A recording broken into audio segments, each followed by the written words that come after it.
I started playing basketball when I was 9, and I'm now 30, so that's been 21 years of my life. I started refereeing when I first came to Scotland, so that's about 10 years or so. I had been coaching in Barcelona, where I'm originally from, for 4 years before I came here. When I came, I was 20, my English was not very good, and I was scared that if I went on to coaching, people would not understand what I was saying.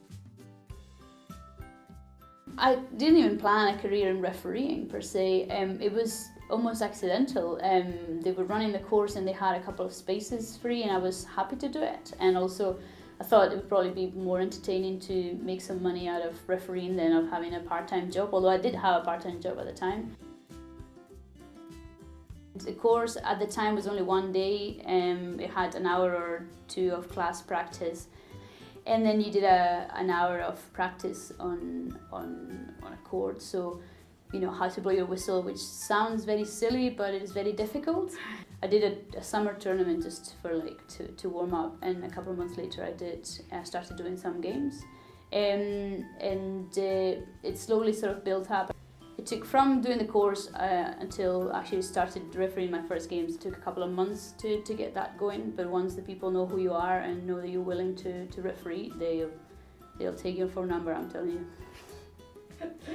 I became a level 2 referee, and the next season I got appointed to a cup final, I think 5 years ago, and I've done possibly 5 cup finals after that.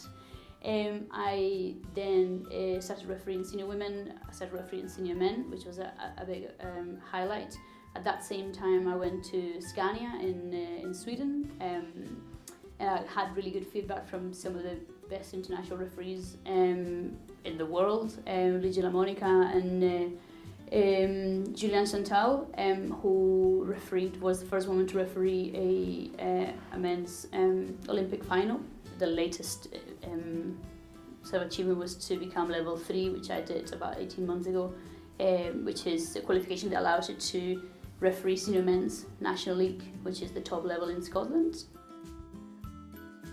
It was my main career for a while because I just didn't really want to know what else I wanted to do with my life, and refereeing sort of put a vision through a period of my life in which I wasn't really quite sure. I'm an academic administrator and I'm a PhD student, and I feel that is my actual career. Definitely not as an objective to go any further. I think I will enjoy refereeing as part of a social thing.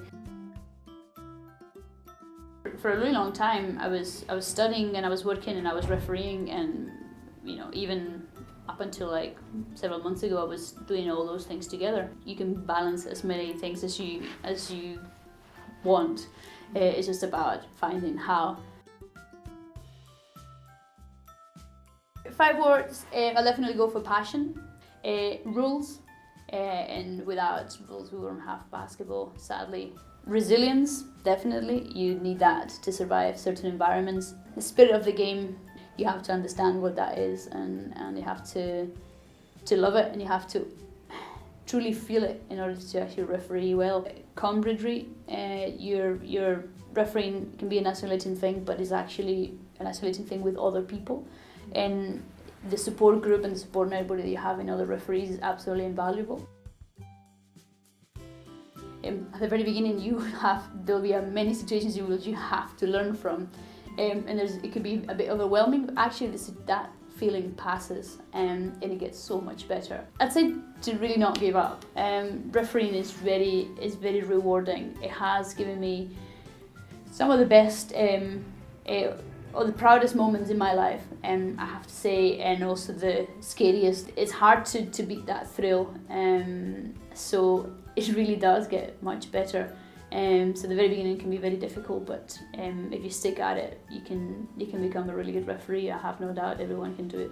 So yeah, just do it.